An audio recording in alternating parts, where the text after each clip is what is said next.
Bienvenue sur DMG TV, les histoires mystiques. Tu es nouveau sur la page, n'oublie pas de t'abonner, de laisser un commentaire, de liker et de partager.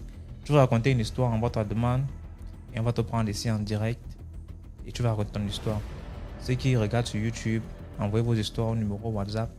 C'est le plus 237 655 81 90 17 et on va jouer sur YouTube, Facebook et TikTok. Voilà. Donc ceux qui ont des histoires à raconter, commencez déjà à envoyer vos demandes et vous allez monter, nous raconter vos histoires mystiques.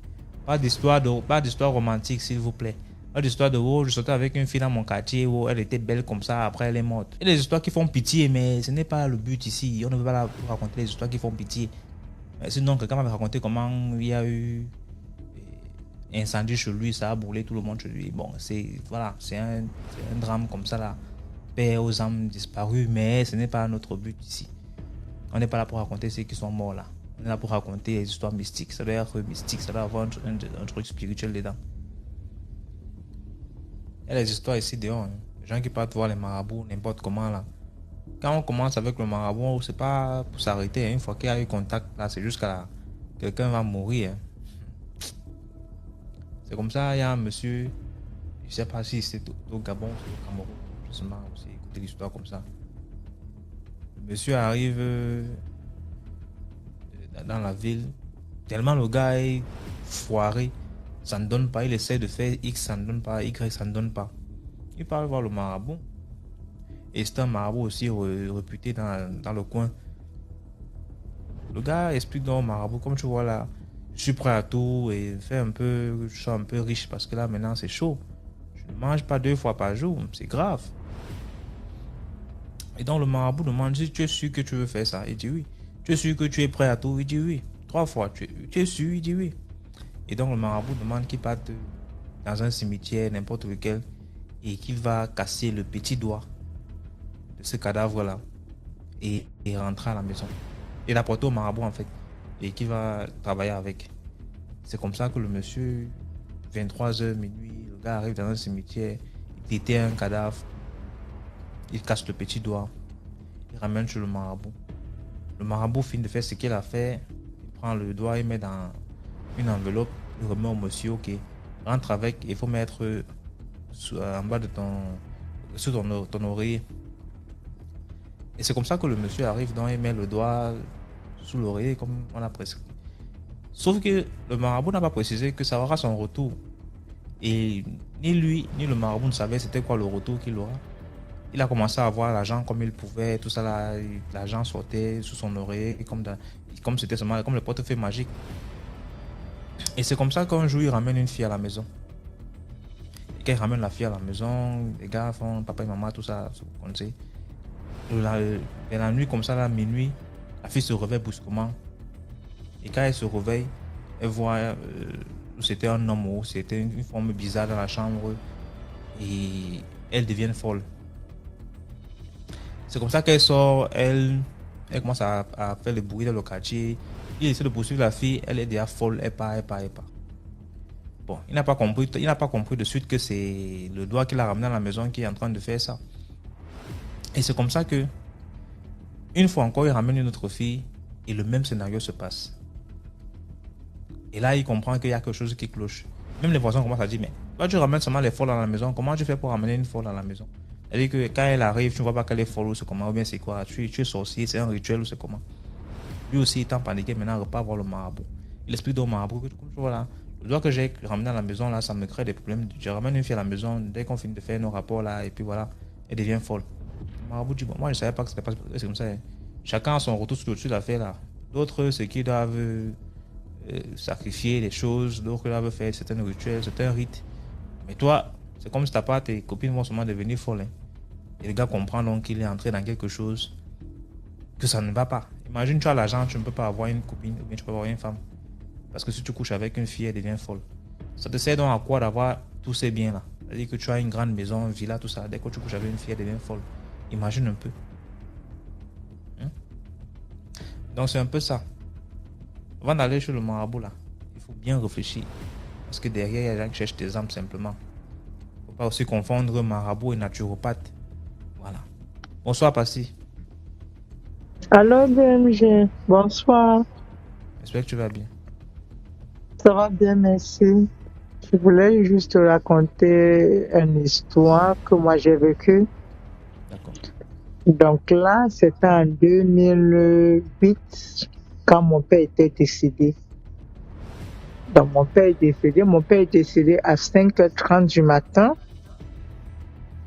Ah, c'était précisément en mars, je crois, le 17 mars, comme ça, il est décédé à 5h30 et à 10h. Il y a le fils de sa grande sœur aussi qui est décédé. Donc, on a fait tout et tout. Bon, vu que mon père avait deux femmes, ma maman c'était la deuxième. Donc, ma maman a dit non, ne ramenez pas le fils de sa grande sœur ici chez nous, parce que nous on habite Douala. Il faudra pas que vous nous rameniez son fils parce qu'on ne sait pas comment il est décédé. Notre mari n'était pas compliqué et tout. La famille a insisté, insisté. On a ramené le corps. Donc chez nous, on avait deux corps. Chez nous, on avait deux corps. À la veille, on est parti. Mais sauf que, parce que chez nous, là d'où je viens du Cameroun, tu vois les gens qui ont dit que quand vous décidez, là, vous vous réveillez après 3 jours, là. Les Bayangi. Oui, donc c'est là d'où moi je viens, mais nous sommes nés et grandis à Douala, donc moi je ne connais pas ces choses-là. Donc ça fait que moi je vis précisément en France, je suis à Paris, donc je suis allée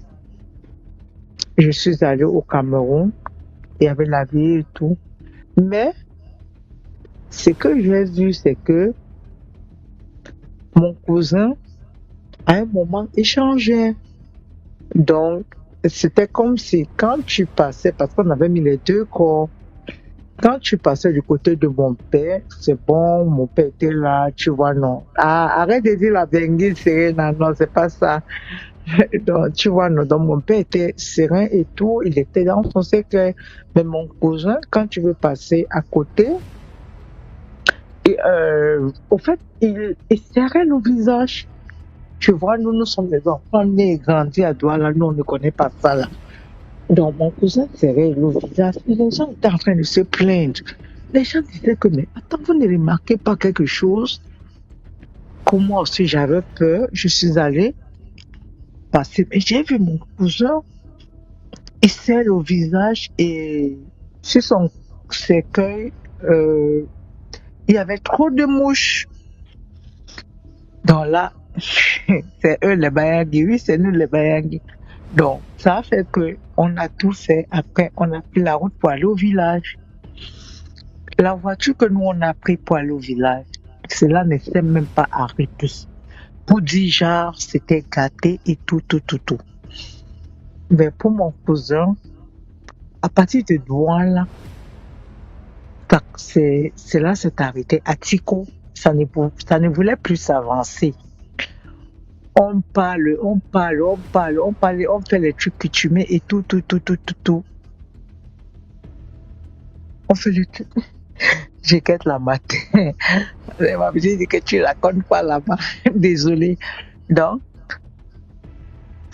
quand on veut s'avancer un peu en montagne, sa voiture se gâte. Donc, ça fait qu'on a changé, on a changé 6 voitures.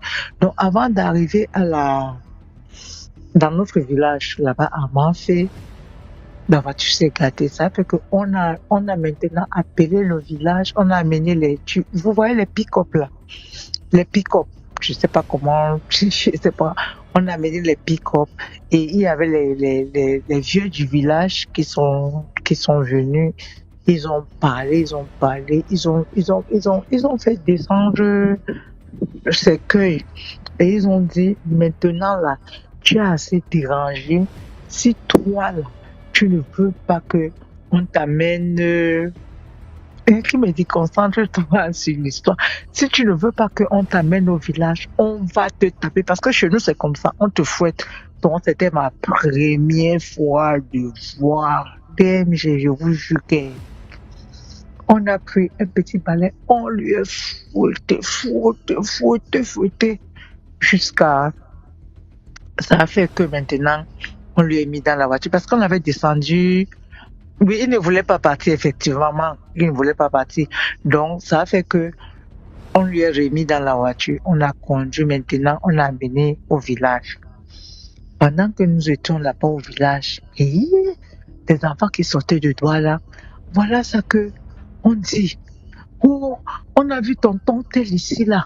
On avait donc, il était déjà sorti. Hein. C'est là où moi-même j'ai confirmé. Mais moi-même, je n'avais pas vu de mes yeux.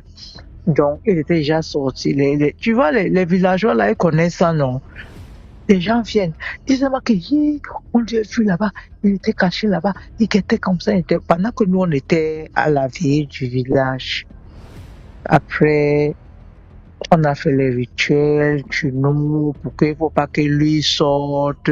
Après, tu vois, non, ça commence. Parce que chez nous, c'est une honte aussi. Quand tu sors, que les gens te voient, c'est une honte. Mais sinon, chez nous, les Bayangais, quand tu décèdes et que ce n'est pas l'amour naturel, tu vois, non, tu vas sortir. Et lui, à moi, il avait dit qu'on enterre avec... Ouais, je suis concentrée, non. Il avait dit qu'on l'enterre avec la photo d'une femme indienne, là. On l'appelait pour c'est Madame Mila, une femme indienne. Donc, on l'a enterré avec, on a fait le truc du village et tout. Donc, cela s'est passé. Donc, c'était juste pour vous dire que les histoires que nous, on attend, là, franchement, c'est vraiment la vérité. Moi, je te suis depuis, mais je suis jamais monté. Donc, moi, je suis en train de raconter l'histoire que moi-même, j'ai vécue de ma famille, quoi. C'était un D'accord. cousin direct, oui. Donc, c'est des choses qui arrivent, qui se passent, vrai. Donc, bonne soirée à tout le monde. Merci pour l'histoire. En parlant là, j'ai écouté une histoire. C'est pas quelqu'un qui m'a envoyé ça. Je causais avec euh, un ancien, un ancien grand frère là, dans ma ville ici où je suis. Et il me racontait qu'il y a quelque chose qui s'est passé. Et juste cette rentrée ici. Donc c'est un petit qui vient souvent où il travaille, qui racontait ce qu'il a fait récemment. À ce qui paraît, les gars sont allés faire un rituel de portefeuille magique. Oui, les portefeuilles magiques, il y a beaucoup. C'est vrai qu'il y a beaucoup de faux sur Facebook partout. Les faux marabouts, je suis Mokatel, grand-mère du Bénin, bien patati patata, et puis on prend ton argent, on disparaît. Sauf qu'il y a aussi des terribles couloirs de portefeuille magique. C'est pour ça qu'ils sont partis là-bas et puis on lui a remis un portefeuille magique. Et chaque matin, il avait une somme de 100 000 francs. Imaginez un lycéen avec 100 000 francs chaque matin. C'est quelqu'un qui fait la Java, il monte, il descend et tout ça. Avec ses camarades. Il paye la cantine, c'est lui, c'est le pacha. Il est le grand neuf. C'est comme ça donc que il avait donc une condition. Sa condition était qu'il ne devait pas sortir avec une fille pendant plus de 3 mois. Imagine, tu as l'argent que tu veux. Tu as 100 000 francs chaque jour. Tu as 700 000 francs la semaine. Mais tu ne peux sortir avec une fille que 3 mois. Ça veut dire qu'après 3 mois, tu dois devoir trouver une autre fille. Voici donc comment il tombe donc amoureux d'une fille. Après avoir respecté la règle pendant plusieurs mois. Il tombe donc amoureux d'une fille. Et il vient de passer des mois qui devait normalement faire, les 3 mois qu'il devait normalement faire avec la fille. Quand il te passe comme ça, il se lève un matin. Il ne sait pas ce qui est arrivé dans lui. Il commence à se frapper la tête sur le mur. Jusqu'à avoir une grosse blessure. C'est-à-dire que le sang coule. Il ne fait que se frapper. Et c'est comme ça qu'on vient de l'arrêter. Mais qu'est-ce qui se passe? Il était presque fou. Et donc on l'a amené vers un prêtre exorciste qui a commencé à faire ses prières, tout ça là. Et il a commencé à revenir un peu. Donc ils ont commencé à prier sérieusement, une séance de prière, ils revenaient un peu. Ils ont tout fait pour brûler les portefeuilles magiques là. Donc pour couper carrément les ponts avec ça. C'est comme ça qu'il commence l'école, cette rentrée-ci. Et son père prend quand même le soin de partir dire au directeur que, comme tu vois là, mon fils a tel et tel problème. S'il commence à faire, il se comporte un genre, appelez-moi et puis on va voir comment on va gérer ça. La rentrée là, l'enfant maintenant, étant devenu un peu plus normal, il part donc acheter son sac de classe au marché. Et quand il prend son sac de classe avec le marché, il met ses cahiers, il arrive à l'école. Sauf qu'arrivé à l'école, il veut ouvrir son sac. Dans une petite poche à l'intérieur du sac, il ouvre, il voit 30 000 dedans. Il referme rapidement. Quand il ouvre encore, il voit c'est déjà devenu 60 000 francs. Il dit, oh, ça c'est encore les pièges de ces gens-là. Il part comme ça appeler le directeur. Et comme tu vois là, l'argent est encore sorti dans mon sac. Et comme il avait déjà tellement ouvert, fermé, il ouvre, il ferme, c'était à plus de 200 000 les poussières. C'est vraiment comme ça que le directeur appelle son père et son père appelle la police. Ils partent ensemble trouver l'enfant à l'école. Arrivé là-bas, on demande à l'enfant, tu as pris le sac là où? Il dit au marché. Et c'est comme ça que le gars arrive pendant que les gars sont encore allés au marché pour aller attraper le monsieur qui a vendu le sac. Quand le monsieur aperçoit seulement le petit là avec son papa, le gars prend une terrible tangente et on l'a attrapé. Et c'est comme ça qu'on l'attrape, on l'amène en haut pour qu'il aille s'expliquer. Quelques semaines encore, l'enfant se lève à 5 heures, comme c'était un petit sportif, il se lève pour aller faire son petit footing, comme il fait d'habitude. Quelque part dans une ruelle qui est un peu sombre là, dans la ville, il arrive là-bas, il trouve un fou qui a l'habitude de marcher en journée bien fou là. Il trouve le fou là, vêtu de blanc, avec 2 costauds sacs. Et dès que le jeune homme arrive à son niveau, au niveau du fou là, le fou là ouvre un des sacs et dit, regarde, tiens le aussi c'est pour toi. Il ouvre, l'argent est rempli dans sa bombaille. Et il connaît bien le fou en question. Le gars dit non, je ne veux pas, il fait demi-tour, il fuit. Et c'est donc comme ça que mon big là, mon grand là m'expliquait que comme tu vois là, quand j'écoute tes histoires là aujourd'hui, et j'écoute ce que le petit m'a dit récemment aussi, qu'on a même vécu les scènes, je comprends que ta chaîne là est normalement pour sensibiliser, sauf que beaucoup de personnes prennent ça à la légère. Moi-même au départ, je prenais à la légère, mais rien qu'avec l'histoire que j'ai écoutée là, moi j'ai eu le sang chaud. C'est-à-dire que mon sang était encore de chauffer à l'intérieur. Donc c'est un peu ça. Il y a plein d'histoires ici là que les gens négligent, sauf qu'il y a d'autres qui les vivent en fait. Faut pas, parce que toi tu ne crois pas, penser que l'histoire de quelqu'un n'est pas vraie. C'est un peu ça. Imagine, tu cours à 5 heures, tu trouves un fou que tu connais et te dis que voici un sac d'argent, pense c'est pour toi. Tu vas prendre. Dis-moi ça en commentaire. Salut DMG. J'espère que tu te portes bien. Très bien, toi-même. Non, moi ça va bien. J'ai une histoire un peu, je sais pas si c'est mystique ou bizarre à raconter. Donc, je sais pas si c'est possible. Ok. Il y a un monsieur qui est arrivé. Tu peux raconter l'histoire. Tu dis? Tu peux raconter l'histoire, non? C'est ici qu'on raconte des histoires mystiques. Ok. Il y a un monsieur qui est arrivé dans la ville de Douala. Et il a entamé une réunion de son village. Donc, le prophète est le village. Il a entamé une réunion de son village. Des membres de son village, les hommes de son village, comme les hommes d'affaires de son village, en fait. Dans la ville de Douala, il a entamé une réunion. Et normalement, on bouffe 5 millions chacun. Donc, quand la tontine, quand c'est ton tour, tu bouffes 5 millions de francs. Arrivé à son tour, on lui a donné 50 millions de francs. Le gars dit, mais moi j'ai cotisé sachant que je dois bouffer 5 millions. Vous me donnez 50 millions, pourquoi? Les gars lui disent que non, nous sommes tes frères du village, nous sommes les entrepreneurs, les hommes d'affaires comme toi, les milliardaires. Et on ne peut pas te laisser souffrir comme ça, on va t'aider aussi pour que tu sois quelqu'un de mieux. C'est pour ça qu'on a mis la main à la pâte pour te donner 50 millions. Pardon. Le gars dit que lui, il s'en fout de ça, il ne veut pas savoir si c'est que les gars veulent l'aider ou pas. Lui, il préfère se battre de ses propres mains. Et il a cotisé 5 millions, c'est 5 millions de francs qu'il veut, il ne veut pas plus. Le gars qui n'est pas lui capable de prendre les 50 millions, il s'en fout de ça. Alors la présidente, par exemple, c'est une femme même qui est présidente là-bas, la présidente lui a dit que si tu refuses de prendre les 5 millions, les 50 millions là, quelque chose de malheur va t'arriver dans ta famille. Parce que là, tu as déjà participé à nos différentes réunions, donc tu es déjà initié, que tu veux ou pas. Le gars dit ok, il a compris. Mais je ne peux pas prendre de l'argent là, aujourd'hui, je vais en parler avec ma femme. Je vais décider s'il faut prendre ça ou pas. Il est resté 2 semaines.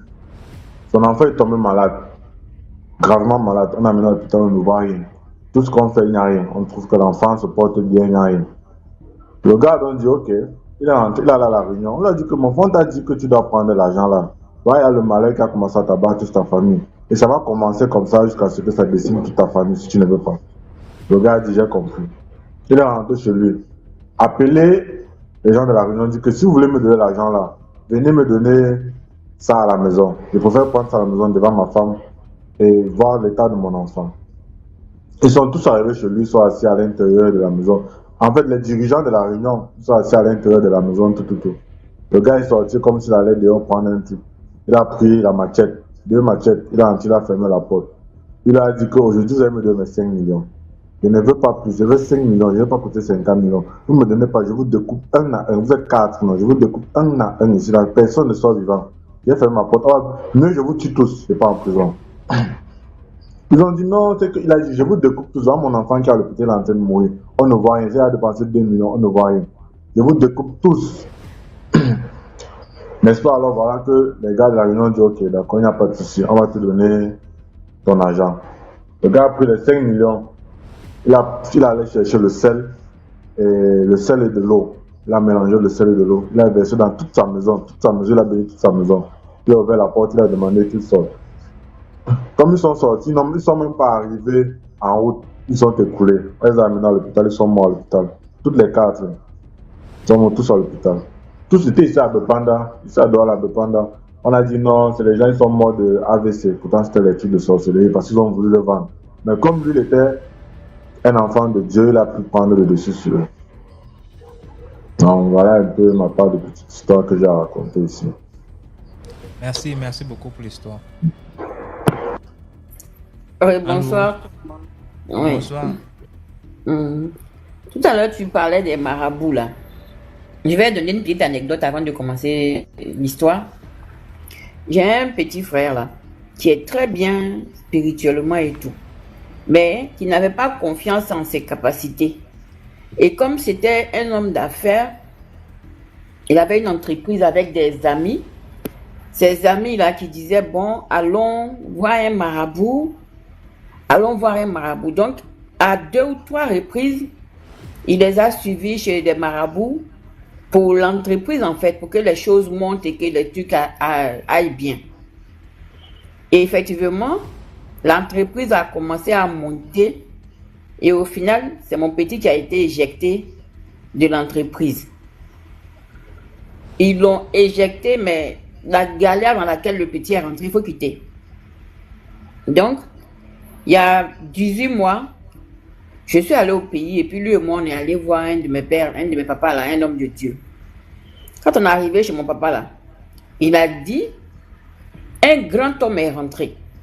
Il a dit ça de mon petit, hein, qu'un grand homme est rentré. Regardez celui-là, c'est un grand homme. Et il a juste prié, on a pris des huiles d'onction, tout ça, et puis on est parti. Et mon petit, maintenant, va commencer à faire des rêves, les rêves dans lesquels il se voit avec ses amis, ce n'est pas le grand amour et tout. Maintenant, ce qui va le choquer, le premier marabout qu'ils sont allés voir, le marabout est venu en rêve. Tiens ce que je t'ai pris. Tiens ce que je t'ai pris. C'est pas à cause de toi, je vais mourir. Deuxième, pareil. Maintenant, le troisième, lui-même, il est venu carrément se battre. Pourquoi tu veux répondre ce que j'ai pris chez toi? Pourquoi tu veux répondre ce que j'ai pris chez toi? C'est pour dire aux personnes qui vont chez les marabouts, ou par exemple, qui vont accompagner des amis chez les marabouts. Des fois, quand vous partez accompagner vos amis là, c'est vous, ils s'en vont utiliser. Hein. C'est pas quelqu'un d'autre. Et puis le marabout qui est là, il n'invente pas. Il prend ailleurs. Il prend ce qui est là. Pour combien ce qui est là. C'est-à-dire que même toi-même qui es parti même le voir, ce qui doit travailler là, tu as un petit bénéfice que toi tu ne sais pas exploiter. Lui, il prend ça et puis il s'en va revendre. C'est pourquoi, quand on ne maîtrise pas certaines choses là, on ne rentre pas dedans. On ne rentre pas dedans. Là, c'était la petite parenthèse.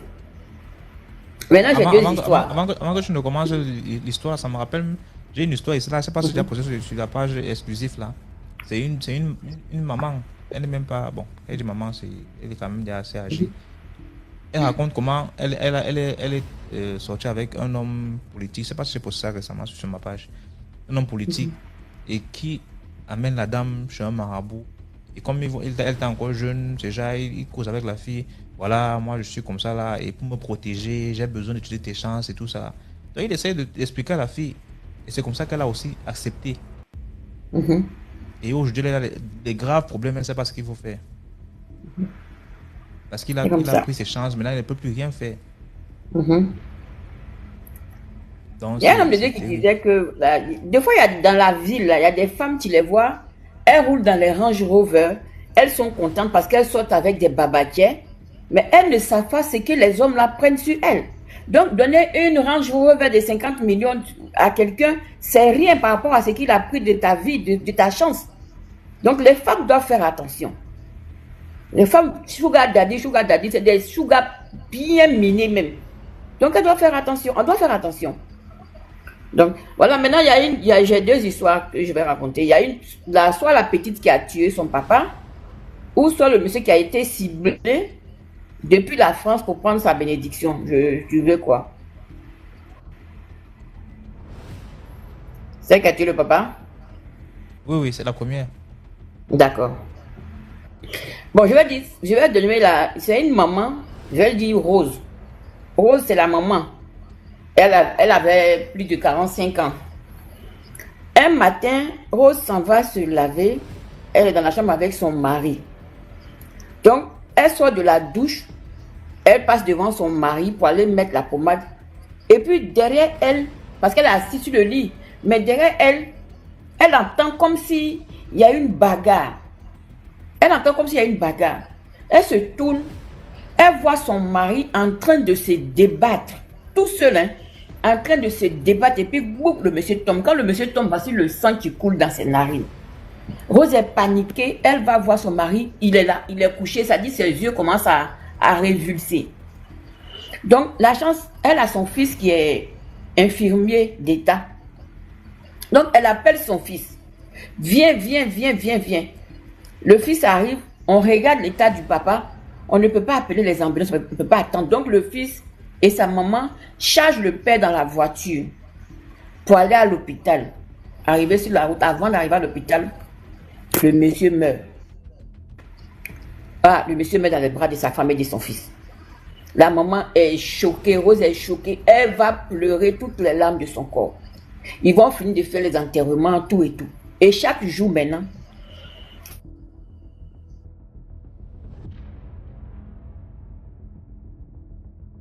la chemise et puis elle pleure dans la maison. Que j'étais avec toi dans la chambre. Et puis, il y a eu ça là. Qu'est-ce que les gens vont dire de moi? Ils vont dire que c'est moi qui t'ai tué. Vraiment. Si tu m'aimes vraiment, après tout le temps qu'on a passé, 30 années de mariage qu'on a passé ensemble là, si tu m'aimes vraiment, il faut que tu viennes prendre la personne qui t'a fait ça. Parce que je ne veux pas que... on me dit de reprendre. Vous n'avez pas entendu? DMG, tu as tout entendu ou pas? Oui, non, c'est bon. Ok. Donc, chaque soir, Rose, elle prend la chemise de son mari et puis elle pleure. Que si tu m'aimes vraiment, ne laisse pas les gens vont parler de moi. Parce qu'on était deux dans la chambre quand tu as piqué ta crise et puis tu es mort.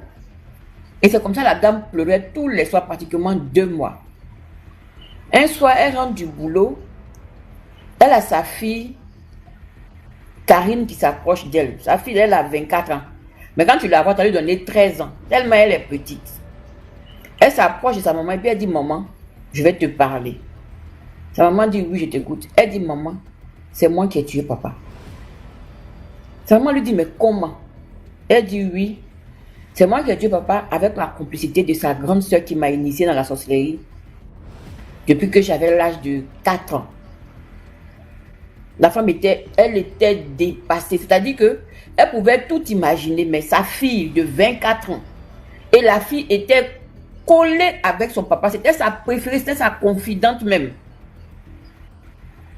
Elle est restée là. Tourner, chercher une solution. C'est là qu'elle a trouvé le camp de prière. Et c'est là-bas qu'ils sont partis avec la fille. Pour la maman, pour elle, c'est vrai, il y a des soucis à la maison, c'est sa fille, mais elle ne s'attendait pas aux aveux que sa fille allait faire. C'est-à-dire que c'est une famille qui prie. La maman prie beaucoup, le papa priait beaucoup. Sauf que leur maison là, La petite, sa fille qu'elle voit là, qui est la deuxième reine de son royaume de sorcières, a enterré la maison. C'est-à-dire que la maison n'a pas de fenêtre. Tu vois vis-à-vis, tu vois une grande maison. Mais alors que la petite, elle a enterré la maison n'a pas de fenêtre. De telle sorte que même quand il prie dans la maison, les prières ne montent pas au ciel. Parce qu'elle a câblé, elle a miné toute la maison. Mais pourquoi elle est venue avouer? Parce que les paroles que sa maman disait, viens, faut pas qu'on m'accuse. Tu es mon mari, je t'ai aimé, je t'ai jamais trompé tout le temps qu'on est resté ensemble. Je t'ai jamais trompé. Si tu laisses ça partir comme ça, et puis on t'enterre, et puis depuis tu ne parles pas, c'est moi les gens vont regarder. Et puis chaque soir elle pleure. Donc la petite, elle dit que vraiment, elle n'avait plus la paix dans la maison. C'est pourquoi elle est venue passer aux aveux. Et dans les aveux, il faut savoir que la dame, la maman, elle travaillait aux impôts de chez nous en Côte d'Ivoire. Pendant tout le temps, 15 années de service, la dame n'a eu aucune augmentation. La seule chance même, c'est parce qu'on ne l'a pas renvoyée. Parce que chaque soir, elle fait les comptes, elle recompte tout est clair. Et puis elle dépose. Mais quand elle revient le matin, il y a des erreurs. Il y a des erreurs dans les calculs. Donc, ce qui fait que même quand les jeunes stagiaires viennent aux impôts en formation, la dame les forme.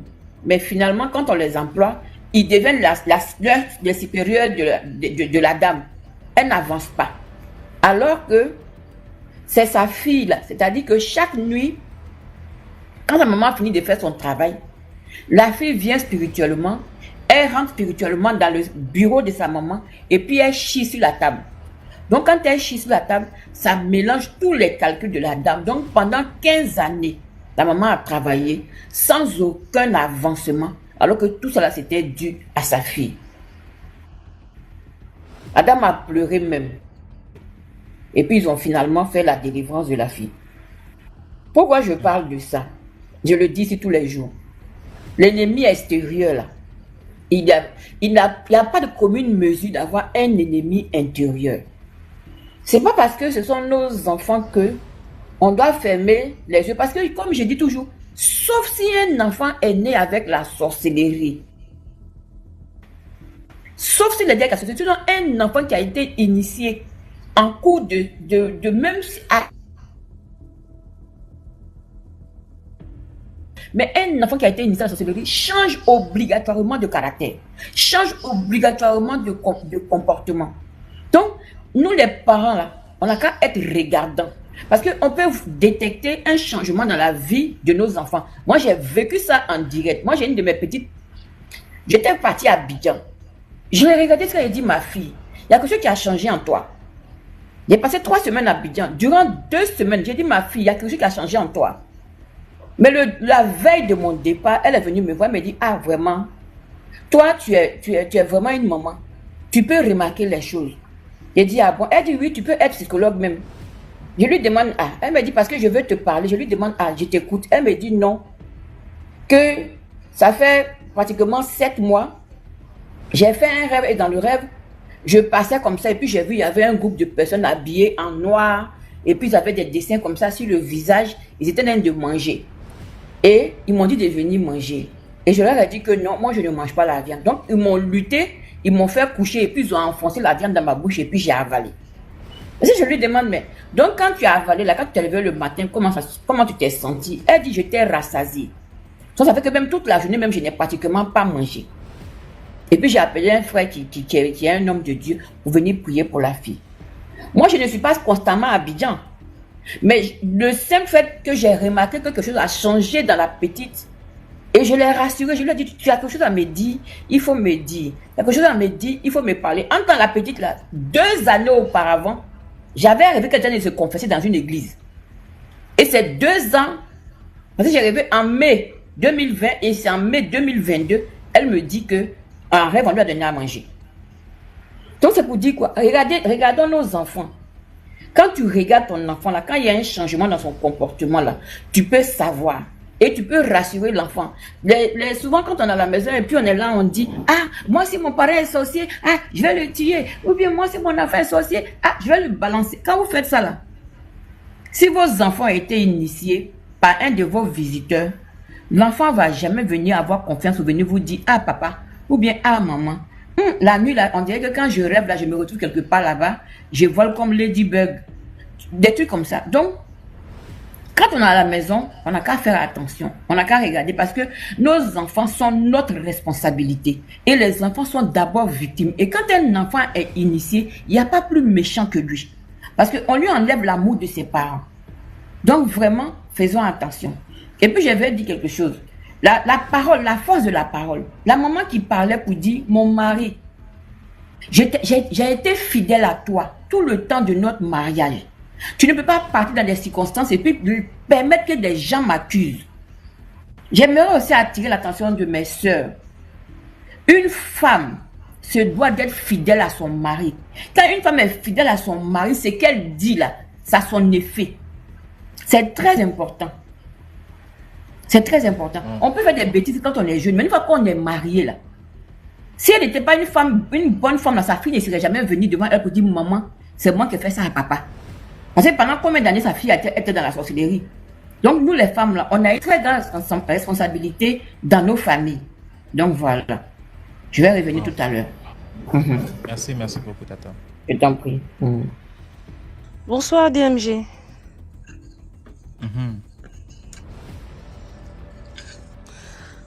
Je viens pour la première fois sur votre live. C'est vrai que ça fait près d'un an que je suis votre émission. Je viens en parlant des Wishman et toutes ces personnes qui fréquentent, comment on appelle ça, qui sont là pour sacrifier les enfants d'autrui ou encore qui emmènent les enfants d'autrui dans beaucoup de choses. Et je viens sensibiliser certaines personnes par rapport à une expérience personnelle. Alors, il y a c'est l'année passée, il y avait un monsieur qui me faisait la cour. Bon, c'était du genre, quand il pouvait me rendre service, il le rendait. Mais à chaque fois qu'il m'invitait à un rendez-vous, alors j'ai décidé un jour de répondre à l'un de ces rendez-vous.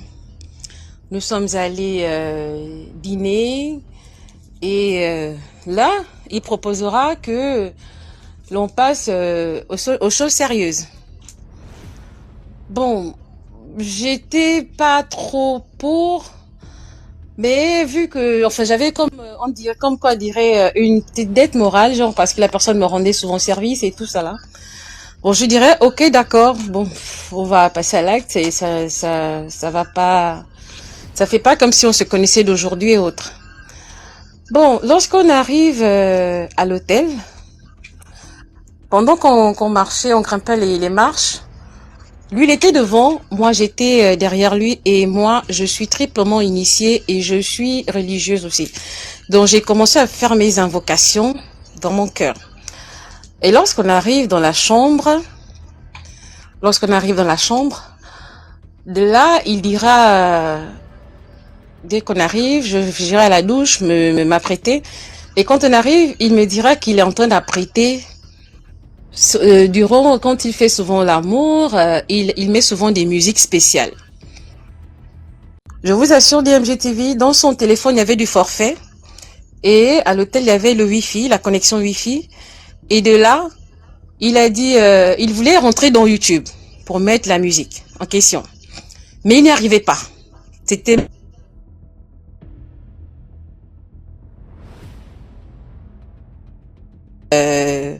comment on appelle ça? Il dira qu'il va faire, comment on appelle ça en français soutenu encore, bon, j'ai oublié. Ce qu'on appelle généralement en français familier, une cave et tout ça là. Et lorsqu'il va commencer à la faire, je ressentirai rien. À un moment, quand il relève la tête, je vois comment ses canines, ses dents sont en train sont sorties, c'est devenu pointu, c'est sorti de la bouche et il est en train de vouloir se transformer en serpent. Et de là, j'intimerai l'ordre dans mon cœur en lui disant, tu ne peux pas te transformer en serpent devant moi parce que moi, je suis tel. tu ne peux pas, tu n'as pas le droit. Je t'ordonne de ne même pas te transformer. Si tu es satanique, rentre chez toi et ne te transforme pas ici, sinon je te tue. Et de là, après avoir fait cette incantation dans mon cœur, et de là, il quittera et il me dira, je ne me sens pas en forme. Je ne me sens pas en forme. Je dis, mais c'est quoi? On est venu ici pour quelque chose, on ne fait plus rien et tout. Il dit non. Il s'est levé, il est venu s'allonger à côté de moi. Non, on le fera prochainement. Là, je ne suis... Excuse-moi. Donc, tu as vu comment ces canines étaient en train de sortir pendant que oui, tu oui. le truc. Et après, oui, il s'arrête. Oui. Et toi, tu demandes encore pourquoi il s'arrête. Tu voulais qu'il continue. Hein? Je fais semblant de lui demander pourquoi il s'arrête, pourquoi ne passe pas à l'acte. Il me dira, je savais ce qui se passait. Il me dit non, je ne me sens plus en forme. Je ne me sens plus en forme, on le fera prochainement. Ah, il vient s'allonger à côté de moi, il me dit, dans bientôt, on va rentrer, on va faire 3 jours, 3 nuits, sans manger ni boire, sans pisser dans une pièce. Je dis, ah, mais c'est bien les jeûnes Esther. Il dit non, c'est pas le jeûne Esther. C'est la franc-maçonnerie. Je dis, ah bon? Il me dit oui. Je dis, bah, chez nous les chrétiens, c'est jeûne Esther, 3 jours, 3 nuits sans boire, sans manger, sans te laver. Mais vous allez jusqu'à ne pas pisser. Il me dit oui, c'est dans une pièce et tout. Après, il me dit, tu n'es pas franc-maçon? Je dis non, je suis pas franc-maçon. Il me dit non, mais tu y gagnerais à être franc-maçon, bien avoir un mari franc-maçon. Et c'est de là où je lui dirais, là où je suis, avec ce que Dieu a mis en moi, c'est au-dessus de la franc-maçonnerie. Et de là, il a dit, ah, ok, d'accord, j'ai compris. Et tu es où? Je dis, là où tu ne peux pas atteindre. Et de là, on s'habillera et il viendra me déposer dans mon quartier et tout. Et depuis ce jour-là, j'ai encore fait semblant de le rappeler. Il m'a plus jamais décroché à mes appels. Donc, c'est pour dire que dans la vie, il faut faire très attention. Et nous sommes africains, il faut être fiers des valeurs africaines que nous avons. N'ayez pas peur d'être en connexion avec votre alter ego, et n'ayez pas peur de joindre la religion traditionnelle à la religion missionnaire. Voilà. Merci beaucoup pour l'histoire. Bonsoir, le docteur Lésu. Ouais, DMG. Bonsoir, c'est comment? Très bien, toi-même. Ça va? Je te vois avec ton Sharingan. Côté gauche. Bientôt j'aurai le Rinnegan. Bon, moi, j'ai une histoire que j'ai vécue avec une fille. Je faisais la classe de première d'un collège à Yaoundé. Et puis, la fille, on s'est retrouvés en première dans la classe. Comme il y avait 3 rangées, moi j'étais assis à la rangée de droite, elle était assise à la rangée de gauche. Et puis la fille me plaisait tellement. J'ai commencé à draguer la fille, elle a refusé. J'ai insisté. En fin de compte, elle a accepté. Maintenant, bizarrement, bon, pas bizarrement, mais coïncidence, la fille était assise au milieu de 2 de mes camarades. Filles avec qui nous venait de la seconde. Et puis les 2 autres garçons, ils étaient assis derrière elle. La fille a accepté qu'on fonctionne ensemble, on a commencé à fonctionner ensemble, mais on se voyait seulement au collège et en classe. À part ça, rien. Mais chaque fois, la fille qu'elle était assise sur sa place, parce qu'elle venait à l'école, elle avait toujours un petit sac bandoulier Louis Vuitton. Il n'y avait jamais moins de 100 000 dans son porte-monnaie. Elle avait toujours un paquet de bons de carburant de Tradex, la station Tradex. Elle avait toujours ça. Et dans son porte-monnaie, il n'y avait pas de pièces. À part l'argent, il n'y avait que la photo de son père.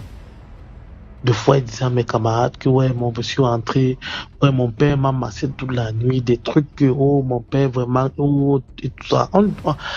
Bon, au début, on prenait ça à la légère, mais après, on disait que, mais, on se posait la question, mais comment la fille, si elle arrive toujours à l'école, elle parle toujours de son père. Son père, il y a quoi? Et j'avais remarqué, étant de mon côté, m'arranger au fond, à droite, chaque fois qu'on faisait cours, je remarquais la fille, elle ne suivait jamais les explications. Elle était toujours pensive. toujours pensive. Quand il faut copier, elle copie, mais explication, elle avait toujours la même à la jour et puis un truc. Bon, après, ça attirait l'attention. Un jour, elle est venue s'asseoir sur ma place. On a causé, on cause. Après, elle me dit un jour, je dis que, mais tous les jours, tu parles de ton père. Qu'est-ce qui va pas avec ton père? Elle m'a raconté une fausse histoire du genre où un jour, elle était à la maison, le câbleur est venu, il a voulu la violer, et puis l'ami de son père en fait est venu, il était là, après il a voulu la violer, quand le câbleur est venu sonner, quand l'ami de son père a écouté la sonnerie, il est parti, il a fui. Bon, ça c'était trop bizarre, mais moi j'ai su que c'était une fausse histoire. Et puis chaque jour maintenant, les jours passaient, c'était toujours les mêmes choses. Oh mon père, parce que même à la pause qu'on mangeait, c'est elle qui nous achetait à manger. On prenait les bons de carburant de Tradex, on partait changer en ville. Elle avait ses moyens quoi, et puis elle était à l'aise. Et chaque fois quand elle venait à l'école, son père la laissait à côté du collège, elle descendait de la voiture. Le soir, même quand son père venait la chercher, on voyait des trucs bizarres. On voit comment le père vient prendre sa fille, fait baiser son crâne à sa fille. Bon, on se disait qu'au début, on se disait que c'était des choses que on voit chez les Blancs. Ils ont adopté peut-être ce genre de choses. Un jour, maintenant, j'ai décidé que dans la fille, si va me dire, on est à la sortie des classes, on fait le ménage, tout le collège part, parce qu'on était dans le même groupe de balayage. Tout le collège est sorti, je suis resté avec elle 2 places en classe. Je lui dis que bon, aujourd'hui, tu vas me dire ce qui ne va pas. Dis-moi, qu'est-ce qui ne va pas avec ton père? Là, elle a vu comment, parce que j'étais vraiment décidé, j'étais même spirituellement, j'étais prêt, parce qu'elle même, c'est comme si elle se sentait enchaînée pour me dire vraiment la vérité. Elle commence à me dire que c'est quoi, en pleurant. Qu'est-ce que tu veux que te dise? Tu veux que te parle d'un père qui fait souffrir sa fille? Tu veux que te parle d'un père qui viole sa fille? Mais j'ai quand même dit père qui viole sa fille. Subitement, les larmes ont commencé à couler, à sortir de mes yeux parce que mon cerveau ne concevait pas cette histoire. C'était la première fois que j'entends ce genre de choses. Elle m'a pas dit que tu veux pas d'un père qui viole sa fille. Les larmes ont commencé à couler. C'est elle-même qui a sorti le lotus pour essuyer les larmes de mes yeux. Je lui dis comment ça, elle me dit que comme tu entends là, je lui dis que bon, et ça fait combien de temps que ça arrive? Elle me dit que depuis qu'elle fait la classe de 3e.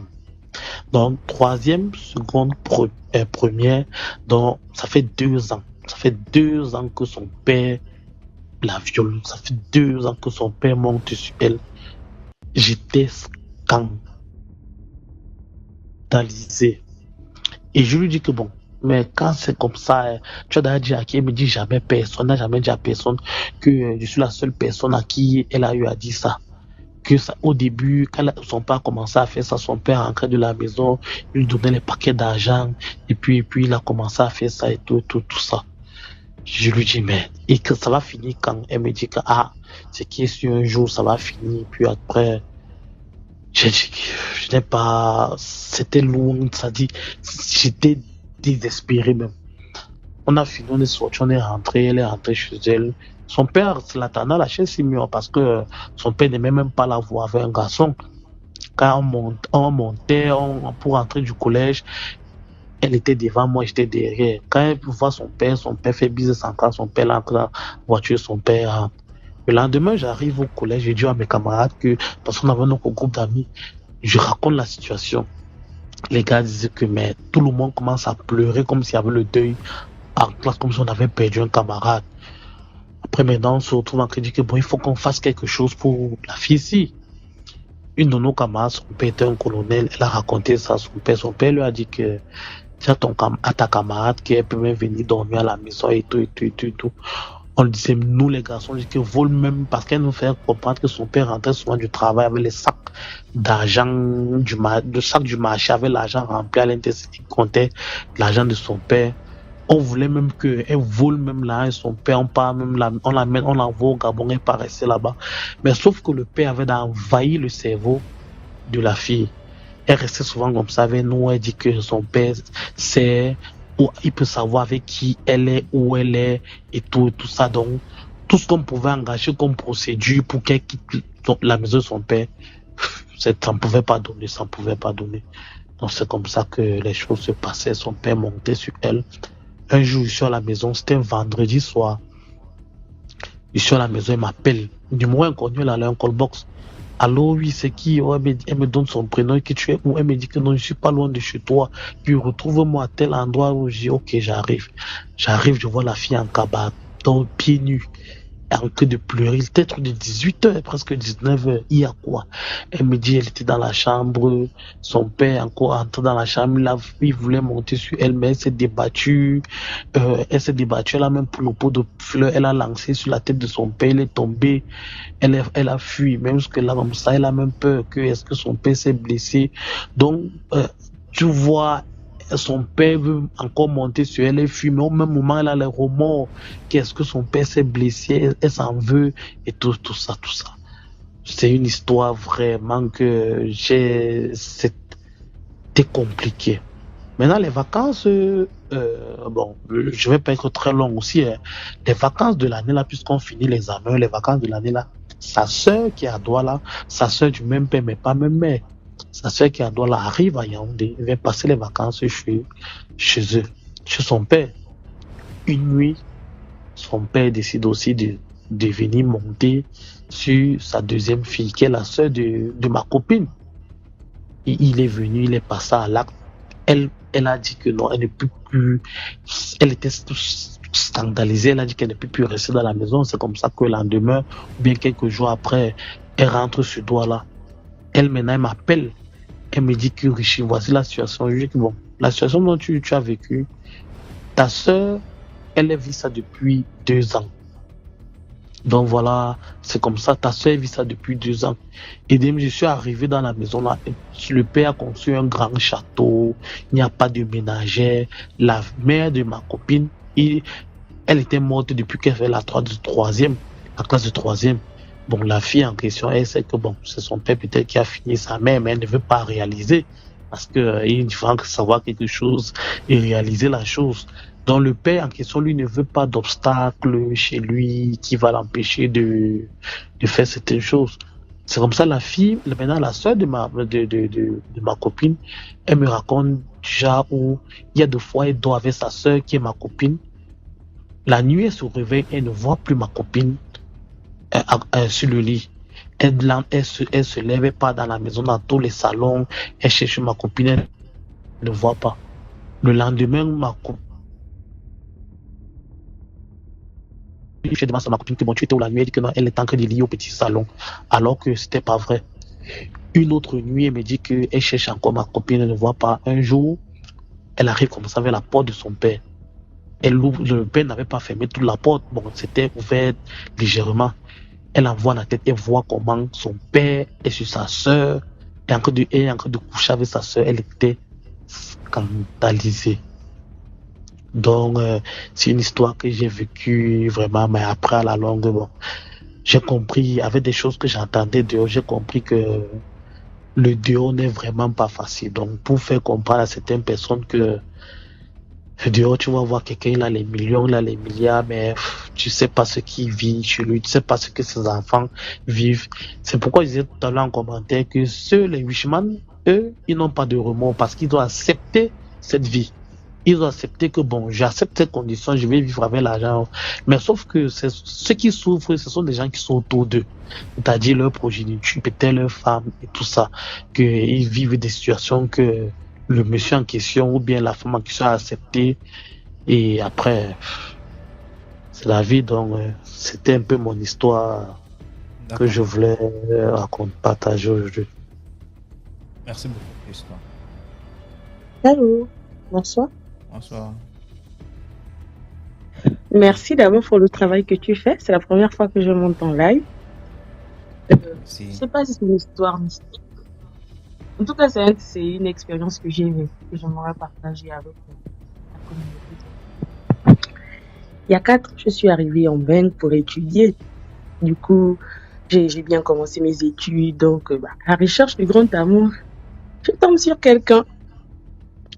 On se fréquente et tout. Et là, il me dit non, j'ai un tatouage et tout. Je lui dis, ben, c'est quoi le tatouage? Il me dit non, c'est encore trop tôt, je ne peux pas te dire. Donc, on se voit hier, sans passer à l'acte. Maintenant, un jour, il m'invite chez lui. Quand j'arrive, tout se passe bien. Maintenant, au moment où on doit faire le truc, le gars se déshabille. Quand il me montre son dos, je vois un méchant cobra. Franchement, il avait l'air réel. C'est comme si on a seulement pris le cobra, on est venu placer sur le dos du monsieur. J'avoue que j'ai eu peur.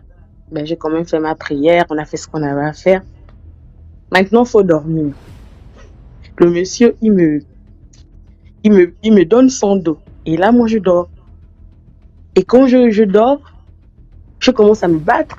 Quand je dors, parce qu'il s'endort avant moi. Et puis après, je réussis quand même à me laisser aller. Je dors. C'est environ de 3h, 4h. Je commence à me battre dans les rêves avec un méchant python. Et le monsieur, il est là, il dort à côté, en fait, comme si rien n'était. Ce qui m'a même choqué, c'est le fait que c'est...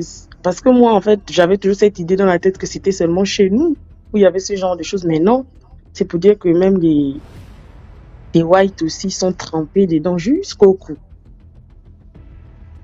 Donc, dans le rêve, je finis quand même par me débattre, je me réveille. Et là, je ne dors plus jusqu'au matin. Le gars a dormi au calme, il se réveille, il me demande si j'ai bien dormi. Et il me dit, ah, tu as l'air très, très, très forte. Et je lui demande que son tatouage, c'est quoi? Il me dit, non, c'est juste un tatouage que j'ai mis comme ça sur un coup de tête. Et il va aller travailler, je reste dans la maison, je commence à faire le ménage. Et là, je tombe sur une sculpture, en fait. C'était un cobra tout noir. Et je commençais à me poser des questions, en fait, parce qu'il m'a dit que c'était sur un coup de tête, mais pourquoi j'ai trouvé la sculpture dans la maison? Donc, quand il est revenu, je lui ai encore posé des questions sur s'il était dans les choses occultes. Il m'a dit non, c'est juste qu'il adore les serpents. C'est pour ça qu'il s'est tatoué un gros cobra sur son dos. Donc, le jour où j'ai pris mes 2 pieds, quand je suis sortie de cette maison-là, je n'ai plus jamais remis mes pieds là-bas. C'est juste pour dire, sensibiliser mes frères, mes sœurs, que faites attention à vous. Parce que le monde, là, on ne sait pas sur qui on peut tomber. En gros, c'était ça. C'était juste ça. C'est pas mystique. C'est juste une expérience que j'ai vécue, que je voulais partager. Merci beaucoup pour l'histoire. Merci.